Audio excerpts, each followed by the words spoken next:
ವಿಷಯಗಳನ್ನ ನಾವು ಕಲಿತು అనేక విషయాలు నేర్చుకున్నాం. దేవుడు ನಮ್ಮ ಜೀವಿತದಲ್ಲಿ మన జీవితంలో ಇಂಥ ಬಾಧ್ಯತೆಯನ್ನು ಕೊಟ್ಟಿದ್ದಾನೆ. ఇలాంటి బాధ్యతలను అనుగ్రహించాడు. ಹೋದ ವಾರ ನಾವು ಕಲಿತೆವು. పోయిన వారం నేర్చుకున్నాం. ದೇವರು ನಮಗೆ ಹೇಳುವಂತ ವಿಷಯ, దేవుడు మనకి చెప్పేటువంటి విషయం, ಆತನು ಕೊಡುವಂತ ವಾಗ್ದಾನಗಳಲ್ಲಿ, ఆయన ఇచ్చేటువంటి వాగ్దానంలో ಆತನು ಹೇಳ್ತಾ ಇದ್ದಾನೆ, ఆయన చెప్తున్నాడు ನಮಗೆ ಕೊಡುವಂತ ಆಶೀರ್ವಾದ, మనకి ఇచ్చేటువంటి ఆశీర్వాదం ಅದು ಭಯಂಕರವಾದದ್ದು. అది భయంకరమైనది. ಯಾವ ತರ?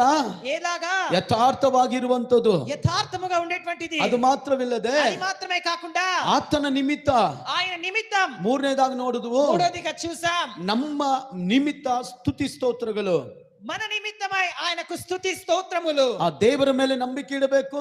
ఆయన దేవుని మీద నమ్మకం ದೇವರ ఉండాలి. ಗೌರವವನ್ನು ಕಾಪಾಡಬೇಕು. దేవుని గౌరవముని కాపాడాలి. ದೇವರ ಸೇವೆಗಾಗಿ ಕಷ್ಟಪಡಬೇಕು. దేవుని పరిచర్యకు కష్టపడాలి. ಹಲ್ಲೆಲೂಯಾ. హల్లెలూయా. ಎಷ್ಟು ಜನ ಸಂತೋಷವಾಗಿದ್ದೀರಾ? ఎంతమంది సంతోషంగా ఉన్నారు? ನನಗೆ ಗೊತ್ತು ಕೆಲವರಿಗೆ ಸಂತೋಷ